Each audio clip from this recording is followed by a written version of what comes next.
మీరు మీ అపోజిషన్ లీడర్ని బాగా రాటు తెల్లేదట్టు చేసినట్టున్నారు. లాఠీ చార్జ్ కూడా చేయమంటున్నారు. ఇటీవల కాలంలో ఒక సీనియర్ కాకినాడ జిల్లాకు చెందిన ఒక మాజీ మంత్రి కూడా చిట్చాట్ సంభాషణలో ఎందుకు అతను అట్లా మాట్లాడుతూ ఉన్నాడో అతన్ని తొలగించాలి, అతన్ని రిప్లేస్ చేయాలని జగన్మోహన్ రెడ్డి గారు.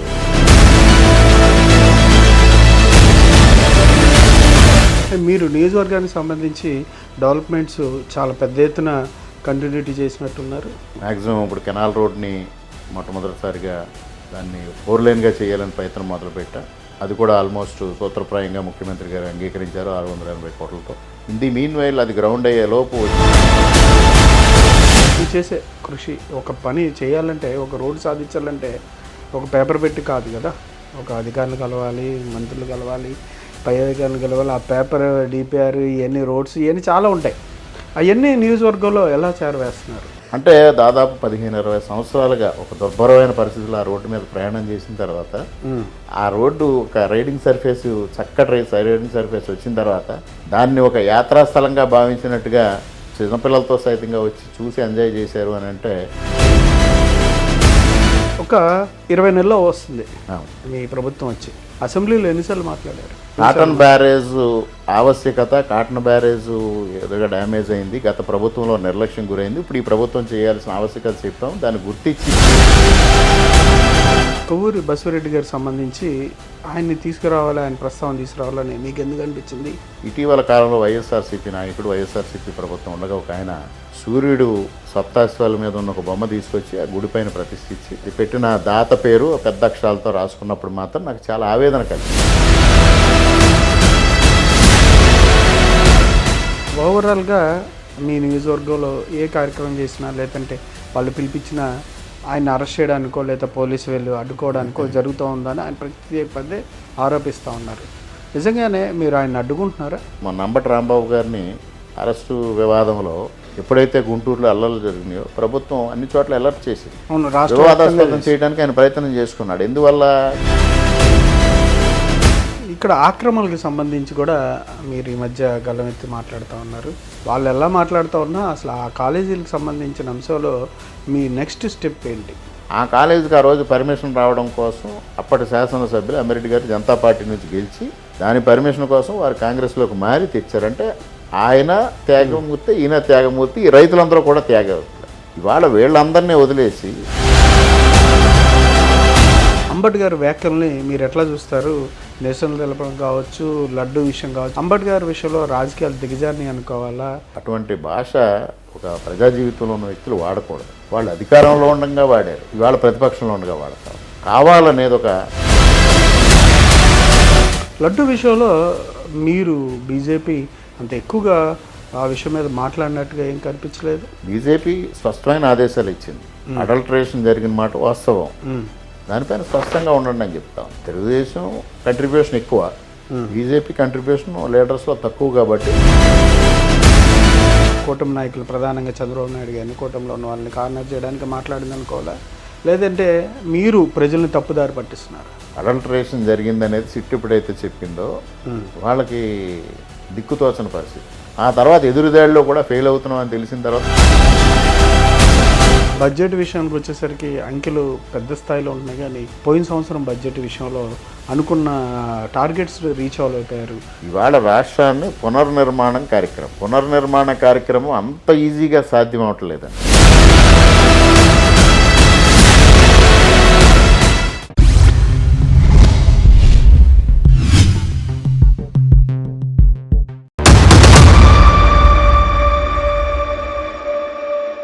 Welcome to ET digital media group. నేడు ఆంధ్రప్రదేశ్ రాష్ట్రంలోని తూర్పుగోదావరి జిల్లా సీనియర్ రాజకీయ నాయకులు, అనపత్తి నియోజకవర్గ బీజేపీ శాసనసభ్యులు, వీళ్ళ కుటుంబం ఎన్నో ఏళ్ళుగా రాజకీయాల్లో ఉంటూ వీళ్ళ తండ్రి గారు కూడా ఎన్నో ఒక 7-8 పర్యాయాలు ఎమ్మెల్యేగా కూడా సేవలు అందించారు అనపత్తి నియోజకవర్గానికి.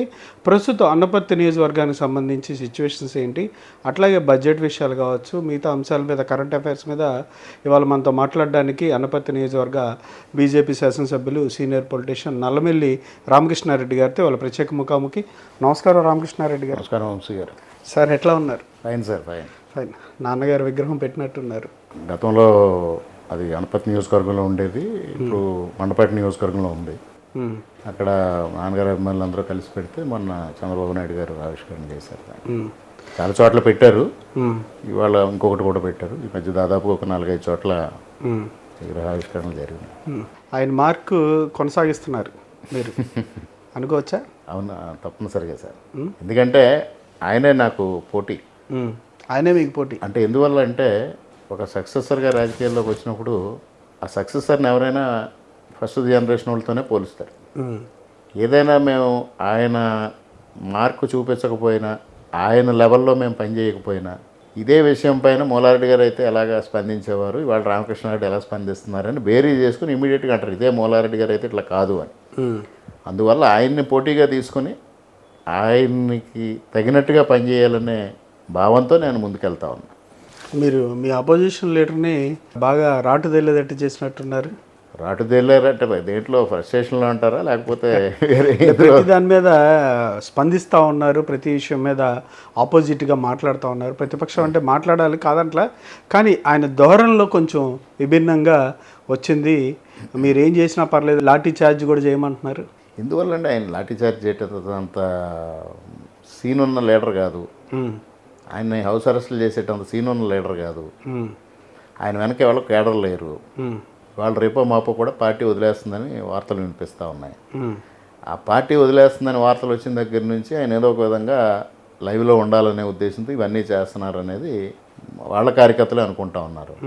ఇటీవల కాలంలో ఒక సీనియర్ కాకినాడ జిల్లాకు చెందిన ఒక మాజీ మంత్రి కూడా చిట్చాట్ సంభాషణలో ఎందుకు అతను అట్లా మాట్లాడుతూ ఉన్నాడో, అతన్ని తొలగించాలి, అతన్ని రిప్లేస్ చేయాలని జగన్మోహన్ రెడ్డి గారు 2019లోనే ఆలోచన చేశారు, వేరే క్యాండిడేట్ లేక ఇచ్చారు. ఈసారి తప్పనిసరిగా రేపు రాబోయే ఎన్నికల్లో అతను ఒక సీట్ ఉండదు 2029లో అని వారు చిట్చాట్ సంభాషణలో మాట్లాడారు. అందుకోసం ఆయన ఏదో ఒక విధంగా చెయ్యాలని సోలో వీడియోలు చేసి ప్రజల్లో అప్రతిష్ట పాలవడం, అవాసు పాలవడం, చులకనగా మిగిలిపోయే పరిస్థితులు వస్తూ ఉన్నాయి. చులకనగా మిగిలిపోయే పరిస్థితి. మీరు నియోజకవర్గానికి సంబంధించి డెవలప్మెంట్స్ చాలా పెద్ద ఎత్తున కంటిన్యూటీ చేసినట్టున్నారు. అవునండి, చాలా అనుకోని పరిస్థితుల్లో అందరూ సహకరిస్తూ ఉన్నారు. ఇటు చంద్రబాబు నాయుడు గారు సహకరిస్తూ ఉన్నారు, అటు కేంద్ర ప్రభుత్వం సహకరిస్తూ ఉంది, పురంధరేశ్వరి గారు సహకరిస్తూ ఉన్నారు. ముఖ్యంగా కాకినాడ, తూర్పుగోదావరి జిల్లా అధికార యంత్రాంగం అంతా సహకరిస్తూ ఉంది, కలెక్టర్లు కానీ అధికార యంత్రాంగం కానీ. దానివల్ల పెద్ద ఎత్తున నిధులు రాబట్టుకోగలుగుతున్నాం, వాటిని సక్సెస్ఫుల్గా గ్రౌండ్ చేయగలుగుతూ ఉన్నాం. దానివల్ల ప్రజల్లో ఒక పాజిటివ్ దృక్పథం కూడా ఏర్పడింది. మీరు చేసినవన్నీ అసలు అమలు సాధ్యం కానీ అంశాలుగా కొన్ని సంవత్సరాల నుంచి పెరిగిపోయి ఉన్నాయి. అవన్నీ కొంచెం మ్యాక్సిమం ఇప్పుడు కెనాల్ రోడ్ని మొట్టమొదటిసారిగా దాన్ని 4 లేన్గా చేయాలని ప్రయత్నం మొదలుపెట్టా. అది కూడా ఆల్మోస్ట్ సూత్రప్రాయంగా ముఖ్యమంత్రి గారు అంగీకరించారు 680 కోట్లతో. ఇన్ ది మీన్ వైల్ అది గ్రౌండ్ అయ్యే లోపు ఇక్కడ రైడింగ్ సర్ఫేస్ ఇంప్రూవ్ చేయాలని నేను చేసిన ప్రయత్నం కూడా సక్సెస్ఫుల్గా చేశాము. ప్రజల్లో హర్షాతిరేకాలు అవుతున్నాయి. ఈ విషయాలంటే మీరు చేసే కృషి, ఒక పని చేయాలంటే, ఒక రోడ్డు సాధించాలంటే ఒక పేపర్ పెట్టి కాదు కదా. ఒక అధికారులు కలవాలి, మంత్రులు కలవాలి, పై అధికారులు కలవాలి, ఆ పేపర్ డిపిఆర్ ఇవన్నీ రోడ్స్ ఇవన్నీ చాలా ఉంటాయి. అవన్నీ నియోజకవర్గంలో ఎలా చేరవేస్తున్నారు? మీ కార్యకర్తలే కాకుండా జనాలకు ఏంది విధంగా తెలియజేస్తున్నారు? జనాలు ఆ ప్రతిఫలం అనుభవించేటప్పుడు, ఆ ఫలం అనుభవించేటప్పుడు మొన్న కెనాల్ రోడ్ చేశాము. ఫ్యామిలీస్తో చిన్నపిల్లలను సైతంగా తీసుకొచ్చి రోడ్ల మీద చూశారని నేను తర్వాత మా వాడంతా చెప్పాను. అంటే దాదాపు 15-20 సంవత్సరాలుగా ఒక దుర్భరమైన పరిస్థితుల్లో ఆ రోడ్డు మీద ప్రయాణం చేసిన తర్వాత ఆ రోడ్డు ఒక రైడింగ్ సర్ఫేస్, చక్కటి రైడింగ్ సర్ఫేస్ వచ్చిన తర్వాత దాన్ని ఒక యాత్రాస్థలంగా భావించినట్టుగా చిన్నపిల్లలతో సైతంగా వచ్చి చూసి ఎంజాయ్ చేశారు అని అంటే డెఫినెట్గా అదే కదా, ఆ మౌత్ టాకే ఎక్కువ వెళ్తుంది. మనం కార్యకర్తలు చేరవేసినా లేకపోతే ఇంకోటి చేసినా ప్రజల్లో ఒక పాజిటివ్ మూడ్ వచ్చినప్పుడు వాళ్ళే 10 మందికి చెప్తా ఉంటారు.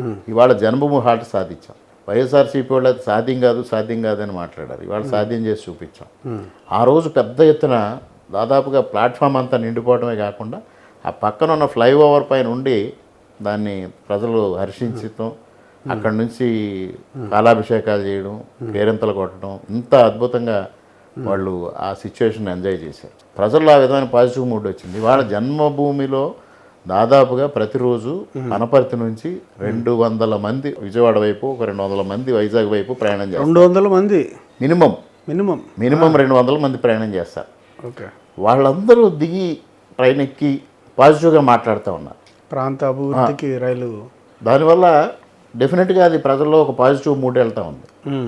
ఓకే, దాని వరకు మీకు మంచి మార్కులే పడ్డాయి అంటారు. వందే భారత్ మరి ఎప్పుడు ఆపుతారు? చాలా పెద్ద కోరిక చెప్పారు మీరు.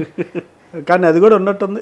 అంటే ఫస్ట్గా నన్ను జన్మభూమి అడిగారు, గతంలో రత్నాచల్లో జన్మభూమి 2 అడిగారు. మురళీమోహన్ గారు ఉండగా రత్నాచల్ ఆపాము, తర్వాత శేషాద్రి ఆపాము, ఇవాళ జన్మభూమి ఆపాము. పెద్ద ఎత్తున అనపత్తి రైల్వే స్టేషన్ ఇప్పుడు 38 కోట్లతో అభివృద్ధి చేస్తున్నాం. పిక్కవోలు రైల్వే స్టేషన్ అభివృద్ధికి కూడా నాంది పలికాం. 3 ఫ్లైఓవర్లు శాంక్షన్ ఇచ్చుకున్నాం. ముఖ్యంగా కేశవరం ఫ్లైఓవర్ భౌగోళికంగా మండపేట నియోజకవర్గంలో ఉన్న మండపేట నియోజకవర్గం ప్రజానీకానికన్నా అనపత్తి నియోజకవర్గం ప్రజానికి ఎక్కువ అవసరం. అందువల్ల పురంధరేశ్వరి గారు నేను కలిసి జోగేశ్వరరావు గారి అనుమతితో దాన్ని సాధించాం. ఈ విధంగా అన్ని విధాలుగా అటు కేంద్ర ప్రభుత్వం నుంచి ఇటు రాష్ట్ర ప్రభుత్వం నుంచి కూడా పెద్ద ఎత్తున నిధులు తేగలుగుతా ఉన్నాం. మీరు అన్నట్టు ఒక పేపర్ మూవ్ చేయాలన్నా ఇవన్నీ చాలా శ్రమతో కూడుకున్న పని. అంటే మీకు ఒకే ఉదాహరణ ఏంటంటే ఇవాళ ఉన్న రాష్ట్రం ఉన్న పరిస్థితులు, ఆర్థిక పరిస్థితుల్లో ఒక నిధి సాధించాలి అంటే ఒక రోడ్డుకి నిధి సాధించాలన్నా లేకపోతే ఇంకో దానికి నిధులు సాధించాలన్నా కొద్ది కష్టం ఎక్కువ అవుతా ఉంది గతంతో పోలిస్తే. ఉదాహరణకి అనపర్తి నుంచి మా గ్రామం మీదుగా వెళ్ళే రహదారి ఉంది, రాజానగరం పెడపత్రి రోడ్డు అంటాం. దాన్ని పురంధరేశ్వరి గారు సీఎం ఐఎఫ్ కింద పెట్టారు. సెంట్రల్ గవర్నమెంట్ ఫండ్స్ నుంచి ఇంప్రూవ్ చేయడానికి, వైడన్ చేయడానికి దాదాపు 18 కోట్లతో పెట్టాం.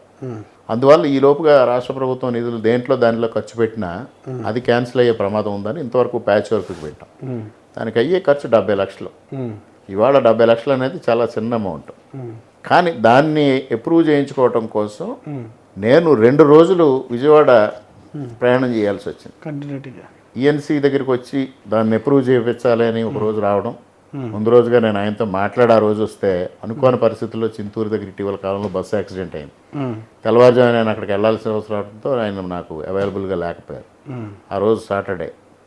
మరలా నేను బ్యాక్కి వెళ్ళి సండే కాన్స్టిట్యున్సీలో పనులు చూసుకుని మరలా మండే పూట వచ్చి అది దగ్గర కూర్చొని అప్రూవ్ చేశారు. 70 లక్షల దానికి అన్నిసార్లు అంత కాన్సన్ట్రేట్ చేయాల్సి వస్తుంది, అంత వ్యయ ప్రయాసాలు మార్చాల్సి వస్తుంది. కానీ మనకి పని అనేది ముఖ్యం కాబట్టి ఎంత కష్టమైనా ఎంతైనా కాన్స్టిట్యున్సీ డెవలప్మెంట్ కోసం ప్రయత్నం చేయాల్సిన అవసరం ఉంది. ఒక విధంగా అది సక్సెస్ఫుల్గా నడుస్తుంది.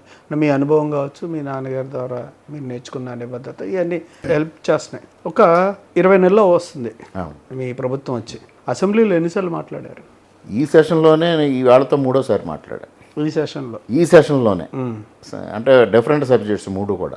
ఒకటి బసిరెడ్డి గారు, కొవ్వూరు బసిరెడ్డి గారు ఎవరైతే మహా అన్నదాత, ఆయన గురించి ఓవరాల్గా మీరు ఒకటి నేను గత 2వ సెషన్లో ఇరిగేషన్ డిమాండ్స్ పైన మాట్లాడుతూ అంటే సుమారుగా కాటన్ బ్యారేజ్ ఆవశ్యకత, కాటన్ బ్యారేజ్ ఏదోగా డ్యామేజ్ అయింది, గత ప్రభుత్వంలో నిర్లక్ష్యం గురైంది, ఇప్పుడు ఈ ప్రభుత్వం చేయాల్సిన ఆవశ్యకత చెప్పాం, దాన్ని గుర్తించి 150 కోట్లు ఇవాళ శాంక్షన్ చేస్తే దానికి కృతజ్ఞతలు చెప్తూ ఇంకా మిగిలిన అదర్ ఇరిగేషన్స్ కూడా 2 రోజుల క్రితం మాట్లాడారు. అంటే ఓవరాల్గా సుమారుగా 15 సార్లు మాట్లాడారు ఈజీగా. గత ఎమ్మెల్యే గారు ఎన్నిసార్లు మాట్లాడారు? నాకు తెలిసి ఒక 3 సార్లు 0 అవర్లో మాట్లాడారు. 0 అవర్ అంటే జనరల్గా డైలీ 0 అవర్ ఉంటుంది. ఇవాళ కూడా నేను 0 అవర్లో అంగన్వాడీ, రాష్ట్ర వ్యాప్తంగా అంగన్వాడీ టీచర్స్ ఎదుర్కొంటున్న సమస్యలు, అంగన్వాడీ వ్యవస్థను ఏ విధంగా ఇంప్రూవ్ చేయాలనే దానిపైన మాట్లాడాను. దానికి తప్పనిసరిగా ఉదయం పూట లేకపోతే ముందు రోజు స్పీకర్ గారు అనుమతి తీసుకోవాలి, మన పేరు నమోదు చేసుకోవాలి. కానీ జనరల్గా స్పీకర్స్ ఏం చేస్తారంటే సెషన్ అంతా జరిగిన తర్వాత, ఆ సెషన్ 10 రోజులు జరిగినా, 1 నెల రోజులు జరిగినా కొంతమంది శాసనసభ్యులు ఒక్కసారి కూడా మాట్లాడరు. అంటే వాళ్ళకి ఇంట్రెస్ట్ ఉండక మాట్లాడినప్పుడు ఆ సెషన్లో మాట్లాడిన వ్యక్తులుగా వాళ్ళు మిగిలిపోతారని స్పీకర్ గారు ఆఖరి రోజున 0 అవర్లో ఇట్లాగా సెషన్ అంతా మాట్లాడిన సభ్యులను ఒక్కొక్క నిమిషం 0 అవర్లో మాట్లాడిచ్చేస్తారు. మళ్ళీ అక్కడ అది అపప్రద వస్తుందని. అట్లాగా ఆయన్ని అవకాశం ఇచ్చినప్పుడు మాత్రం 2 సార్లు ఎన్నిసార్లు నా మీద ఆరోపణలు చేస్తూ మాట్లాడారు. ఒకసారి కెనాల్ రోడ్డు గురించి మాట్లాడారు. కెనాల్ రోడ్డు గురించి కూడా నేను గతంలో ఎమ్మెల్యేగా ఉండగా ఆ రోజు 9 కోట్లతో దాన్ని అభివృద్ధి చేస్తే నేను ఆందోళన చేయడం వల్ల 9 కోట్లు రిలీజ్ అయిందంటూ తన భుజాన్ని తానే చరుచుకుంటూ, తన జబ్బని తానే చరుచుకుంటూ మాట్లాడేశారు. ఇంకొకటి ఆర్ఎస్కేల గురించి ఏదో ఒకసారి మాట్లాడారు. అంతకు మించి వారు మాట్లాడిన సందర్భం. ప్రజలు మీకు ఇచ్చింది అధికారం అసెంబ్లీలో ప్రతిసారి మాట్లాడాలని, ప్రతి అంశాన్ని లేవనెత్తాలని ఆయన మీ దగ్గర నుంచి ఎక్స్పెక్ట్ చేస్తున్నారు. అదే మరి ఆయన చేయని పని నా దగ్గర నుంచి ఎక్స్పెక్ట్ చేయడం ఏంటో, అంటే నేను చేయలేని పని రామకృష్ణారెడ్డి సమర్థవంతంగా చేస్తాడో అని ఆయన చెప్తా ఉన్నారేమో అని అనుకుంటున్నాను నేను. ఆ విషయంలో అయితే కొంతవరకు మీరే ఇప్పుడు వరకు అయితే ఈ అధికారులు వచ్చిన 20 నెలల్లో కొంచెం మీరే ఎక్కువ సార్లు మాట్లాడారు. నేను 0 అవర్లో మాట్లాడతా, క్వశ్చన్ అవర్లో మాట్లాడతా, డిమాండ్స్ మీద మాట్లాడతా, బడ్జెట్ మీద మాట్లాడతా, బిల్స్ మీద మీరు మాట్లాడతా. స్పీచ్ కూడా నేను 2-3 సార్లు గమనించాను. కంటిన్యూటీగా వెళ్ళిపోతూ ఉంటుంది. అందరు కొంచెం పేపర్ తీసుకొని ఇంకోటి తీసుకొని వెళ్తూ ఉంటారు, కానీ మీరు కంటిన్యూటీగా వెళ్ళిపోతూ ఉంటారు. దాని మీద అవగాహన చేసుకుంటారా ఏంటి? ఆ సమస్య మీద ప్రయత్నం చేస్తా దాన్ని మీకు ఎప్పుడైనా ఒక విషయం పైన మనం మాట్లాడాలన్నా, ఏదైనా మీటింగ్లో మాట్లాడాలన్నా, అసెంబ్లీలో మాట్లాడాలన్నా, ఏ వేదిక మీద మాట్లాడాలన్నా, అసెంబ్లీ అంటే కొంచెం తడబాటు అనేది మనకి అవగాహన అనేది అవసరం. ఫస్ట్ ఆఫ్ ఆల్ అవగాహన కాకుండా ఏదో సబ్జెక్ట్ మాట్లాడాలని ఒక పేపర్ మీద రాసుకుని వెళ్తే మాత్రం తడబాటు వచ్చినప్పుడు మొత్తం డిస్టర్బ్ అయిపోతుంది. లేదా అతను అవర్లో మంత్రి గారు ఏదో వేరే సమాధానం చెప్తే ఇమీడియట్గా యువతల పక్కన సభ్యుడు రెస్పాండ్ అవ్వాలంటే అవగాహన లేకపోతే కాలేడు. అట్లాంటి సందర్భాల్లో ఏ సబ్జెక్ట్ పైన నాకు అవగాహన అనేది నేను క్రియేట్ చేసుకుంటాను, ప్రిపరేషన్ కూడా చేసుకుంటాను. ఆ విషయంలో ప్రిపరేషన్ కూడా చేసుకుంటారు. కొవ్వూరి బసిరెడ్డి గారికి సంబంధించి ఆయన్ని తీసుకురావాలి, ఆయన ప్రస్తావన తీసుకురావాలని మీకు ఎందుకు అనిపించింది? ఆయన గురించి మీరు ఎప్పుడు తెలుసుకున్నారు? ఒక ఆధ్యాత్మిక గురువు వ్యాఖ్యానించడం మీకేమనిపించింది? అంటే బసిరెడ్డి గారు ఇంత దాత, ఇంత దానకర్ణుడు, ఇంత అన్నదానం చేశాడు. సామర్లకోట రైల్వే స్టేషన్ దగ్గర సత్రాలు ఉన్నాయని, కొన్ని చోట్ల ఆయన బసిరెడ్డి పేటలను ఉన్నాయని కొంతవరకు తెలుసు. సూర్య దేవాలయం నిర్మించింది ఆయన వరకు నాకు తెలుసు. నేను ప్రతిపక్షంలో ఉండగా, వైఎస్ఆర్సీపీ అధికారంలో ఉండగా బసిరెడ్డి గారు సూర్య దేవాలయాన్ని నిర్మాణం చేశారు. మొత్తం ఆయనే నిర్మాణం చేశారు. ఇటీవల కాలంలో వైఎస్ఆర్సీపీ నాయకుడు, వైఎస్ఆర్సీపీ ప్రభుత్వం ఉండగా ఒక ఆయన సూర్యుడు సప్తాశ్వాల మీద ఉన్న ఒక బొమ్మ తీసుకొచ్చి ఆ గుడి పైన ప్రతిష్ఠించి, అది బయట బసిరెడ్డి గారి పేరు అక్షరాలు చిన్నవ చేసేసి ఈ 3-4 లక్షలతో అది పెట్టిన దాత పేరు పెద్ద అక్షరాలతో రాసుకున్నప్పుడు మాత్రం నాకు చాలా ఆవేదన కలిగింది. ఒక గుడి నిర్మాణం చేసిన వ్యక్తి పేరు తీసేసి ఒక 2-3 లక్షలతో ఒక బొమ్మ పెట్టిన వ్యక్తి పేరు ఇట్లాగా ప్రస్ఫుటంగా కనిపించే విధంగా చేయడం అనేది, ఆ దాతను అవమానించడం అనేది నేను ఆ రోజే ఎండోమెంట్ అధికారుల దగ్గర ప్రస్తావించడం, మీడియాలో ప్రస్తావించడం చేసిన వాళ్ళు దాన్ని స్ట్రాంగ్గా సపోర్ట్ చేసి దాన్ని తీయకుండా అట్లానే కంటిన్యూ చేశారు. నేను వచ్చిన తర్వాత కూడా ఆ విషయం పైన, నేను ఎమ్మెల్యే అయిన తర్వాత కూడా ఆ విషయం పైన చెప్తే దాన్ని గ్రామంలో పేరు తీసేస్తున్నారు, ఇతను ఈ బొమ్మ పెడితే పేరు తీసేస్తున్నాడు అని ఒక నెగిటివ్ ప్రచారం చేయడానికి కూడా ప్రయత్నం చేశారు. నాకు కొంతమంది గొల్ల మావిడాల్లో కొంతమంది వ్యక్తులు ఏం చేశారంటే ఒక పోస్ట్ పెట్టి బసిరెడ్డి గారు కాదు దీన్ని నిర్మాణం చేసింది, సూరన్న గారని ఒక ఆయన నిర్మాణం చేశారని ఒక ఆయన నాకు పోస్ట్ పంపించాడు. అప్పుడు అసలు ఇదేం జరిగింది వాస్తవం అని ఆయన చరిత్ర తెలుసుకోవడానికి ప్రయత్నం చేయటం, ఆ చరిత్ర తెలుసుకున్నప్పుడు ఆయన 4,000 ఎకరాలు ఉమ్మడి తూర్పుగోదావరి జిల్లా, ఉమ్మడి పశ్చిమ గోదావరి జిల్లాలో దానం చేశాడని, అనేక చోట్ల సత్రాలు నిర్మాణం చేశారు, అన్నదానం చేశారు. సాక్షాత్తు సామర్లకోట రైల్వే స్టేషన్లో అటు హైదరాబాద్ నుంచి వచ్చే ట్రైన్స్ కానీ, అటు హైదరాబాద్ వెళ్ళే ట్రైన్స్ కానీ 1 గంట సేపు ఆగి అందరూ వెళ్ళి సత్రంలో భోంచేసి వచ్చేవారని, వేలాది ఎకరాలు ఆయన సంపాదించిందంతా పేద ప్రజలకి ఇచ్చేయడం తప్పించి ఆయన కుటుంబానికి ఏమాత్రం మిగిల్చుకోలేదు. ఆలయ నిర్మాణం చేశారు. ఇవాళ బావులు, తటాకాలు అంటే చెరువులు అనేక గ్రామాల్లో అవి తవ్వించారు. ఇవాళ సాక్షాత్తు ఏదైతే కుళాయి చెరువు అని ప్రసిద్ధి చెందింది కాకినాడలో ఉందో, ఆ రోజు రూపంలో 10,000 రూపాయలతో ఆయన నిర్మాణం చేసి, ఏదైతే ఇవాళ కృష్ణ ఎంపోరియం బిల్డింగ్ ఉందో అక్కడ ఒక బిల్డింగ్ నిర్మాణం చేసి దానిపైన వచ్చే అద్దుల్ని సూర్యదేవాలయానికి మెయింటెనెన్స్కి ఉపయోగించడం, ఈ విధంగా అసలు ఆయన చేసిన అంటే ఒక డిఫరెంట్ అన్ని యాక్టివిటీస్, ఒక గ్రంథాలయం ఏర్పాటు చేసి ఆ గ్రంథాలయం ద్వారా కవులను ప్రోత్సహించి వాళ్ళు చేసిన కవిత్వాల్ని గ్రంథస్థం చేయడం, ఇట్లాగా 1 కాదు 2 కాదు మల్టీ ఫ్యాసినేటెడ్ ఆ విధంగా చేశారనగానే నాకు చాలా ఆశ్చర్యం కలిగింది. ఇట్లాంటి వ్యక్తి మరుగున పడిపోయిన ఆయన బయటికి తీసుకురావాలని నేను మొట్టమొదటిసారిగా నేను ఎమ్మెల్యే అయిన తర్వాత దేవాదాయ శాఖ అధికారులతో సమీక్ష పెట్టి ఈ ఆలయాలను అభివృద్ధి చేయాలని దానిపైన పెట్టినప్పుడు, నేను ఈ బసిరెడ్డి గారు ఇక్కడ ఆలయాన్ని నిర్మించిన వ్యక్తి మరుగున పడిపోయారు. అలాగే గొల్లల మావిడాల్లో కోదండ రామాలయం నిర్మాణం చేశారు ఒక అన్నదమ్ములు, అది కూడా ఒక కుటుంబం, సుబ్బిరెడ్డి గారు రామిరెడ్డి గారు. వాళ్ళని కూడా మర్చిపోయారు అందరూ. వీళ్ళ జ్ఞాపకాలు గొల్లల మావిడాల్లో ఉండాలి, వాళ్ళ విగ్రహాలు ప్రతిష్ఠించాలని నేను ఫస్ట్ ప్రతిపాదన 6 మాసాల క్రితం ఆ సమావేశంలో చేశాను. ఓకే, 6 నెలల క్రితం ఆ సమావేశంలో మీరు అక్కడే నేను అక్కడ ప్రతిపాదించాను అది. తర్వాత పోయిన నవంబర్లో ఈ కార్తీక మాసంలో రెడ్డి సంక్షేమ సంఘం వాళ్ళు ఒక వన సమారాధన చేస్తే వాళ్ళకి చెప్పా, ఏదో కులంని మనం భుజాన్ని వేసుకోవడం కాదు, ఇట్లాంటి బసిరెడ్డి గారి లాంటి వ్యక్తులు ప్రతిష్ట మనం కాపాడాలి, ప్లస్ అనపర్తి గ్రామానికి అనపర్తి పేరు ఎట్లా వచ్చింది అంటే అనపోతారెడ్డి అనే రాజు రాజమహేంద్రవరాన్ని పరిపాలించి ఆయన పేరు పైన దీన్ని అనపోతవరం తర్వాత అనపర్తిగా మారింది. అట్లాంటి అనపోతారెడ్డి గారి విగ్రహం అనపర్తిలో ఉండాలి, బసిరెడ్డి గారి విగ్రహం గొల్లలమావిడాడులో ఉండాలి. వీరిని మనం మీరు కులం అంటే ఒక ప్రతిష్ట కలిగిన వ్యక్తిని చెయ్యాలని అందులో ఆయన చేసిన దానాల గురించి ఆయన చేసిన ధర్మాల గురించి కొంతసేపు మాట్లాడా. తదుపరి నేను ఒక టెంపుల్ టూరిజం కింద ఎక్కువలో ఉన్న లక్ష్మీ గణపతి ఆలయం, అదేవిధంగా ఇక్కడ గోలింగేశ్వర ఆలయం, గొల్లల మావిడాడులో ఉన్న సూర్యనారాయణమూర్తి ఆలయం, కోదండరామాలయం, నాలుగిటిని టెంపుల్ సర్క్యూట్ కింద కలిపి సెంట్రల్ గవర్నమెంట్ నుంచి టూరిజం నుంచి స్కీమ్ నుంచి ఫండ్స్ తీసుకొచ్చి అభివృద్ధి చేసి ఒక టెంపుల్ టూరిజం కింద ఒక సర్క్యూట్ కింద డెవలప్ చేయాలి అని ఒక ఆలోచన చేసి నేను పురంధరేశ్వరి గారు కలిసి గంధేంద్ర సింగ్ షెకావత్ గారిని కలిసి రిప్రజెంటేషన్ ఇస్తే టూరిజం వాళ్ళని ప్రపోజల్ డిపిఆర్ పంపించమని చెప్పారు. ఆ డిపిఆర్ పంపించేటప్పుడు వాళ్ళు డెవలప్ చేస్తూ ఉంటే కోదండరామాలయం వాళ్ళు ఇట్లా ఏమైనా చేస్తే గవర్నమెంట్కి వెళ్ళిపోద్దేమో ఇదనే భయంతో వాళ్ళు ఆసక్తి చూపించాల.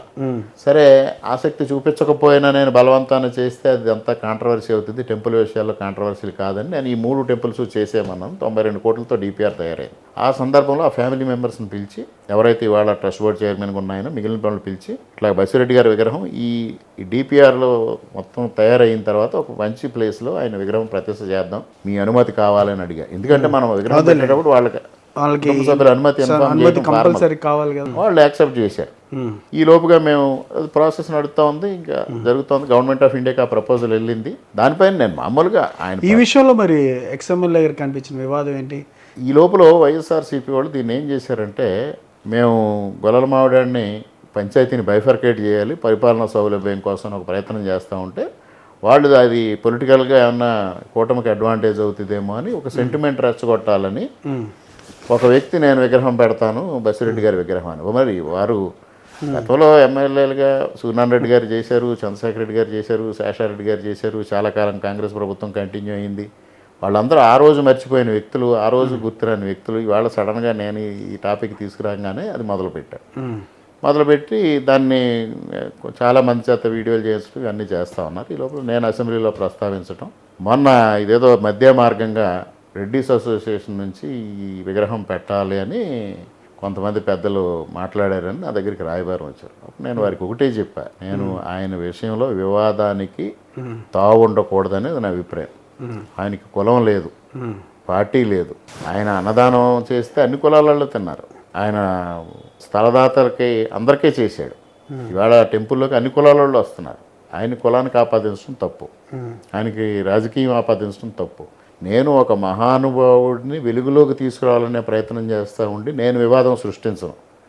మీరు ఏ వివాదం చేసుకున్నా నేను కాంట్రవర్సీ మాట్లాడిన విషయం పైన నేను ప్రభుత్వం తరఫు నుంచి ఇవాళ డొక్కా సీతమ్మ గారికి ఏ విధమైన లైమ్లైట్లోకి వచ్చి ఒక ప్రభుత్వ పథకానికి ఆవిడ పేరు పెట్టారో ఆ విధంగా పెట్టడానికి ప్రయత్నం చేస్తాను. ఆయన జ్ఞాపకాలను చిరస్థాయిగా ఉండే విధంగా ప్రభుత్వం తరఫున ప్రయత్నం చేస్తాను.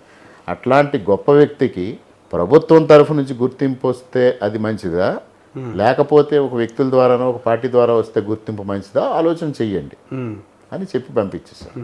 దాన్ని కూడా రాజకీయానికి వాడుకుంటా ఉన్నారు. ఈ లోపుగా దానికి ఒక ఫ్రస్ట్రేషన్కి గురయ్యి మా ఎక్స్ఎమ్మెల్యే గారు మైక్ దొరికింది కదా అని సోది చెప్పుకొని మాట్లాడడం, మరి అలాంటి మహానుభావుడిని ఒక విధంగా అవమానించడమే అనేది నేను భావిస్తా ఉన్నాను. మీరు భావిస్తాను అంటే ఓవరాల్గా మీ నియోజకవర్గంలో ఏ కార్యక్రమం చేసినా లేదంటే వాళ్ళు పిలిపించిన ఆయన అరెస్ట్ చేయడానికో లేదా పోలీసు వెళ్ళి అడ్డుకోవడానికో జరుగుతూ ఉందని ఆయన పదే ఆరోపిస్తూ ఉన్నారు. నిజంగానే మీరు ఆయన అడ్డుకుంటున్నారా? నేను ముందే చెప్పి ఆయనకు అడ్డుకునేంత స్థాయి లేదండి. ఒక్కొక్కసారి పోలీసులు ఇప్పుడు ఇన్ జనరల్ మా నంబటి రాంబాబు గారిని అరెస్టు వివాదంలో ఎప్పుడైతే గుంటూరులో అల్లర్లు జరిగినాయో ప్రభుత్వం అన్ని చోట్ల అలర్ట్ చేసింది. అలర్ట్ చేసినప్పుడు ఆ అలర్ట్లో భాగంగా వాళ్ళు ఏదో పోలీసులు చేసి దాన్ని వివాదాస్పదం చేయడానికి ఆయన ప్రయత్నం చేసుకున్నాడు. ఎందువల్ల గతంలో నన్ను ఆయన చాలా ఇబ్బందులు పెట్టారు, నన్ను 39 కేసులు పెట్టారు నా మీద. ఇవాళ ఆయన పైన ఒక కేసు ఉందా చెప్పండి? ఒక కేసులో కూడా ఆయన ముద్దాయి కాదు, అక్యూజ్డ్గా లేరు.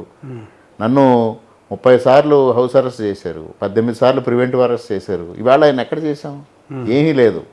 మీరు విజయవాడ వెళ్తున్నారంటే వెళ్ళొద్దని ఎస్పీ గారు చెప్పమన్నారని చెప్పడానికి ఎస్ఐ వెళ్తే నన్ను హౌస్ అరెస్ట్ చేయడానికి వచ్చారు అనేసి ఆయన అరిచేసి వీడియోలు చేసేస్తే పోలీసుకి తెలుసు, ప్రజలకు తెలుసు ఎవరికి ఎంత సీన్ ఉందనేది.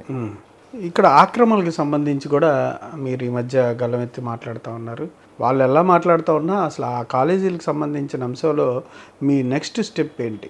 ఆ కాలేజు ఒక సదుద్దేశంతో, ఒక అత్యద్భుతమైన సదుద్దేశంతో ఆవేళ కీర్తిశేషులు గొలుగూరు బాపిరాజు గారు స్త్రీ విద్యను ప్రోత్సహించాలని నేను చదువుకోకపోయినా ఆ ప్రాంత రైతాంగం 10-15 గ్రామాల రైతాంగం విరాళాలు ఇచ్చి ఆయన ఆధ్వర్యంలో ఆ కాలేజ్ స్టార్ట్ చేశారు. అంటే ఓనర్షిప్ ఇంతమందికి ఉంది. అవును. ఒక ఎకరాకి 3 బస్తాలు ఇచ్చారు ఆ రోజుల్లో, 1970-80 ప్రాంతంలో. అంటే వాళ్ళందరూ దాంట్లో భాగస్వాములే కదండి. వాళ్ళందరి పేర్లు లేవు వాళ్ళు ఎక్కడ ఉన్నాయో. అంటే ఒక సహకార సంస్థగా, సహకార వ్యవస్థగా దాన్ని ఏర్పాటు చేసి అనపర్తి ఎడ్యుకేషన్ సొసైటీ పేరుతో దాన్ని స్థాపించి దానికి ఒక చైర్మన్గా బాపిరాజు గారిని పెట్టి ఇంతమంది రైతులు భాగస్వాములు అయ్యి ఆ రోజు కాలేజీని స్థాపించారు.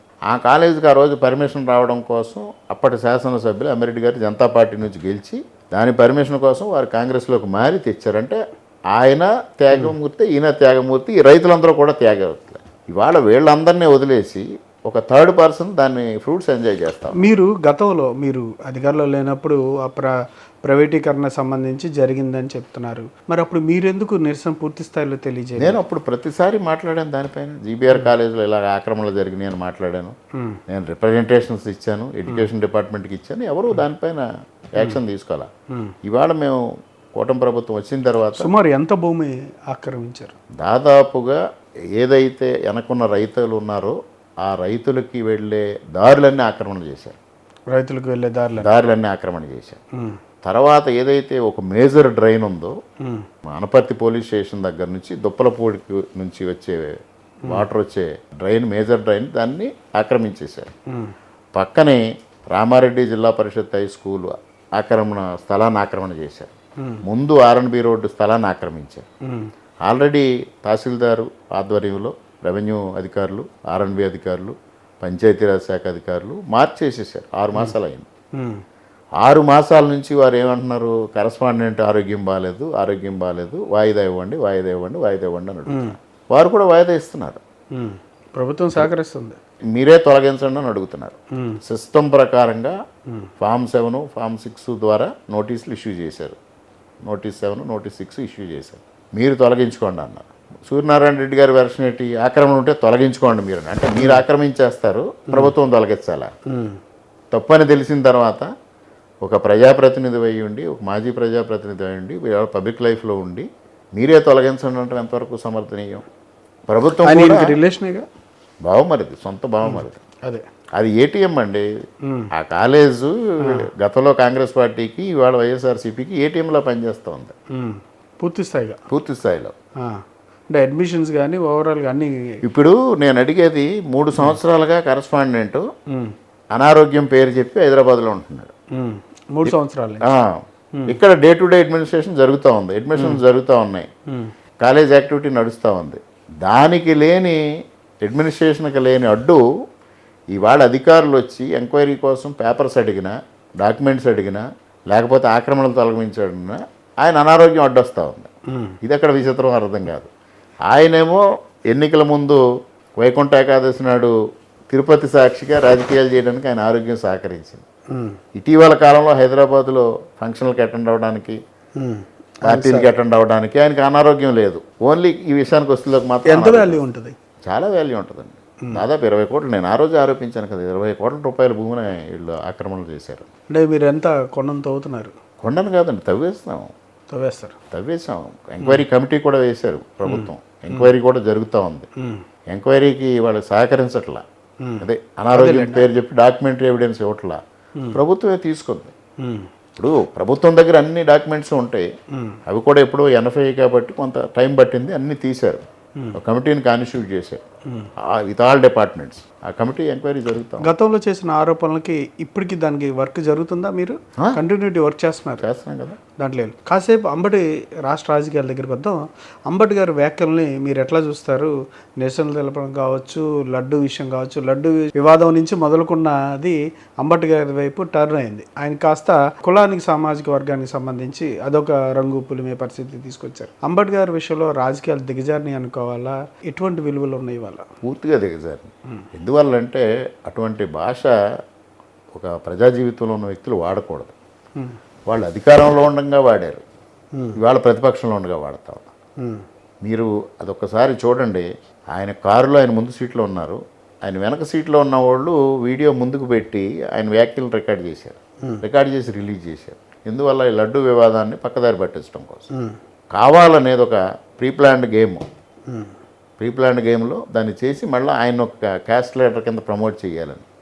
అంటే జగన్మోహన్ రెడ్డి గారు రాయలసీమ పాలెగాళ్ళ సంస్కృతి అయింది. ఆ పాలెగాళ్ళ సంస్కృతి కులం, డబ్బు, ప్రాంతం, ఈ విద్వేషాలు రెచ్చగొట్టడానికే ప్రయత్నం చేస్తారు తప్పించి వాళ్ళ అభివృద్ధి నినాదం ఉండదు, సంక్షేమ నినాదం ఉండదు. ఇవాళ అదే విధంగా వెళ్తున్నారు. అధికారంలో ఏ విధంగా ఉండి అరాచకం సృష్టించారు, ఇవాళ ప్రతిపక్షంలోకి ఉండి అరాచకం సృష్టించాలనే ప్రయత్నం. లడ్డు విషయంలో మీరు బీజేపీ అంత ఎక్కువగా ఆ విషయం మీద మాట్లాడినట్టుగా ఏం కనిపించలేదు. బీజేపీ స్పష్టమైన ఆదేశాలు ఇచ్చింది. అడల్టరేషన్ జరిగిన మాట వాస్తవం, దానిపైన స్పష్టంగా ఉండండి అని చెప్తాం. కానీ స్టేట్ వైడ్గా ఉన్న నాయకులు ఎవరు పూర్తి స్థాయిలో మాట్లాడినట్లే. అంటే తెలుగుదేశం కంట్రిబ్యూషన్ ఎక్కువ, బీజేపీ కంట్రిబ్యూషన్ లీడర్స్లో తక్కువ కాబట్టి వాయిస్ తక్కువగా వినిపిస్తుంది తప్పించి బీజేపీ స్పష్టంగా అడల్టరేషన్ జరిగింది కాబట్టి అడల్టరేషన్ పైన మనం స్పష్టంగా ఉండాల్సిందే అనే ఆదేశాలు ఇచ్చింది. కానీ ముగ్గురు డిప్యూటీ సీఎం గారు అట్లాగే బీజేపీ రాష్ట్ర అధ్యక్షులు ముగ్గురు కలిసి ప్రెస్ మీట్ పెట్టిన తర్వాత మాత్రమే బీజేపీ నుంచి కావచ్చు, హిందుత్వ నాయకుల దగ్గర నుంచి కావచ్చు, ఆధ్యాత్మిక గురువుల నుంచి కమిటీ దీని మీద గట్టిగా మాట్లాడండి లేకపోతే దీని మీద చర్యలు తీసుకోండి అని వచ్చింది. బీజేపీ ఈ విషయంలో ఎందుకని పూర్తి స్థాయిలో మాట్లాడలేకపోయింది? అంటే ప్రజల యొక్క నమ్మకాన్ని ప్రతిసారి ఎందుకు అని అనుకుందా, లేకపోతే ఏంటి కారణం? అని కాదు, ఇప్పుడు అక్కడ అడల్టరేషన్ జరిగిన మాట వాస్తవం. అది national dairy board, development board confirm చేశారు. ఆ తర్వాత ఈ వివాదం తెర మీదకి వచ్చింది. సుప్రీంకోర్టు నియమించిన సిట్ ఉంది, సిట్టు ఒక రిపోర్ట్ ఫైనల్ చేసింది. జరిగింది అడల్టరేషన్ జరిగింది, 100% వాస్తవం. ఆ ల్యాబ్ ఏదైతే ఉందో ఆ ల్యాబ్ ఏముంది, యానిమల్ ఫ్యాట్ 10% కన్నా లోపు ఉంటే దాన్ని ఎనలైజ్ చేసే మెకానిజం మా దగ్గర లేదు, సో ఇంకొక ల్యాబ్కి రెఫర్ చేయండి అంది. సిట్ కూడా ఏం చెప్పింది, ధర్మారెడ్డి మీద యాక్షన్ తీసుకోమంది, మిగిలిన వాళ్ళ మీద యాక్షన్ తీసుకోమంది. ఇంకంతకన్నా ఏంటండి? అదే ప్రకారంగా సింగాలను ఎందుకు ట్రాన్స్ఫర్ చేశారు అని అడుగుతారు. కానీ ఆ విషయంలో ఏదైతే జంతువుల కొవ్వు కలవలేదని వాళ్ళు వెంటనే వచ్చి మాట్లాడడం, వాళ్ళు ఎందుకని ఆ విధంగా మాట్లాడారంటారు? అంటే అసలు పాలు అనేది వాడలేదు, ఈ నెయ్యి అనేది వివిధ రకాలుగా రసాయనాలతో తయారు చేశారని ఆ కమిటీ రిపోర్ట్ ఇచ్చినా సరే వైసీపీ మిమ్మల్ని కార్నర్ చేయడానికి, కూటమి నాయకులు ప్రధానంగా చంద్రబాబు నాయుడు గారిని, కూటమిలో ఉన్న వాళ్ళని కార్నర్ చేయడానికి మాట్లాడింది అనుకోవాలా, లేదంటే మీరు ప్రజల్ని తప్పుదారి పట్టిస్తున్నారు? లేదు, వాళ్ళ స్కిన్ సేవ్ చేసుకోవడం కోసం మాట్లాడారు. అడల్టరేషన్ జరిగిందనేది సిట్ ఎప్పుడైతే చెప్పిందో వాళ్ళకి దిక్కుతోచని పరిస్థితి, ఎదురుదాడే మార్గం కింద మాట్లాడుతున్నారు. ఆ తర్వాత ఎదురుదాడిలో కూడా ఫెయిల్ అవుతున్నాం అని తెలిసిన తర్వాత అంబటి రాంబాబు విషయాన్ని తెర మీదకి తీసుకొచ్చి దాన్ని పక్కదారి పెట్టించే ప్రయత్నం చేశారు. పక్కదారి అంటే ఇప్పుడు మీకు సంబంధించిన బడ్జెట్ విషయంలో ఎట్లా ఉందంటారు? మీ విశ్లేషణ ఏంటి? బడ్జెట్ బాగుందండి. ఎందువల్లంటే వాళ్ళు ఏదో మాట్లాడుతూ ఉన్నారు కానీ గతంలో అప్పులు తీర్చడం కోసం కానీ, గతంలో ఉన్న పెండింగ్ బిల్స్ ఏవైతే పెండింగ్ ఇష్యూస్ ఉన్నాయో వాటిని క్లియర్ చేయడానికి కానీ ప్రత్యేకంగా 23,000 కోట్లు కేటాయించారు. అదేవిధంగా మనకి ఇబ్బందికరమైన పరిస్థితుల్లో కూడా సంక్షేమ పథకాలన్నిటికీ, అన్ని హెడ్స్కి స్పష్టమైన కేటాయింపులు చేశారు.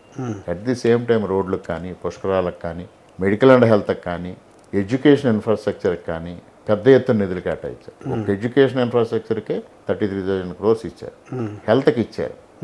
ఈ విధంగా ఒక స్పెసిఫిక్ డైరెక్షన్లో వెళ్తా ఉంది. అంటే బడ్జెట్ విషయానికి వచ్చేసరికి అంకెలు పెద్ద స్థాయిలో ఉన్నాయి, కానీ పోయిన సంవత్సరం బడ్జెట్ విషయంలో అనుకున్న టార్గెట్స్ రీచ్ అవ్వలేకపోయారు. ఆదాయ వనరులు సాధించడంలో కావచ్చు, లేదంటే అప్పుల్ని తీర్చే అంశంలో కావచ్చు, మీరు వేసిన బడ్జెట్ని రీచ్ కావడానికి. అంటే ఇక్కడ ప్రాబ్లం ఏంటంటే 2014లో విభజిత ఆంధ్రప్రదేశ్ రాష్ట్రానికి డెవలప్మెంట్ కావాలంటే చంద్రబాబు నాయుడు గారి నాయకత్వం అవసరం అని ప్రజలు ఓటేశారు. తర్వాత ఏదైతే జగన్మోహన్ రెడ్డి గారు ఇచ్చిన తప్పుడు వాగ్దానాలకి, అవాస్తవాలకి నమ్మి వారికి అధికారం ఇచ్చి 5 సంవత్సరాల్లో రాష్ట్రం సర్వనాశనం అయిపోయిందని గ్రహించి మరలా చంద్రబాబు నాయుడు గారికి అప్పగించారు. ఇవాళ రాష్ట్రాన్ని పునర్నిర్మాణ కార్యక్రమం అంత ఈజీగా సాధ్యం అవట్లేదండి. ఇప్పుడు ఇందాక మనం ఒక చిన్న ఎగ్జాంపుల్, ఇందాక మనం అనుకున్న కెనాల్ రోడ్డు ఉంది. ఏ రోడ్డు అయినా నార్మల్గా ₹1 ఖర్చు పెట్టాల్సిన చోట ఇవాళ 5 సంవత్సరాల విధ్వంసం తర్వాత ₹5 ఖర్చు పెట్టే పరిస్థితి వచ్చింది. ఎందువల్లంటే ఆ రోడ్డు క్రస్ట్ కూడా పాడైపోయింది, రీబిల్డ్ చేయాల్సి వస్తుంది. అలాంటి పరిస్థితుల్లో అదనంగా ఖర్చు అయ్యే పరిస్థితి, సక్రమైన రీతిలో తొందరగా చేయలేని పరిస్థితి కూడా గత సంవత్సరం ఏర్పడింది. ఆ అడ్డంకులన్నీ అధిగమించి ఇవాళ కేంద్ర ప్రభుత్వం అత్యద్భుతంగా సహకారం చేస్తాం. మీకు ఒకే ఒక ఉదాహరణ, జగన్మోహన్ రెడ్డి గారి హయాంలో కేంద్ర ప్రాయోజిత కార్యక్రమం సెంట్రల్లీ స్పాన్సర్డ్ స్కీమ్స్ 94 స్కీమ్స్ని ఆయన ఉపయోగించుకోవాలి. అవును. దాన్ని ఇవాళ కూటమి ప్రభుత్వం 93 స్కీమ్స్ని రివైవ్ చేసింది. లాస్ట్ ఇయర్ రివైవ్ చేసి ఇవాళ ఫోర్స్లోకి తీసుకొచ్చి సెంట్రల్లీ స్పాన్సర్డ్ స్కీమ్స్ని మనం యూటిలైజ్ చేసుకుంటాం.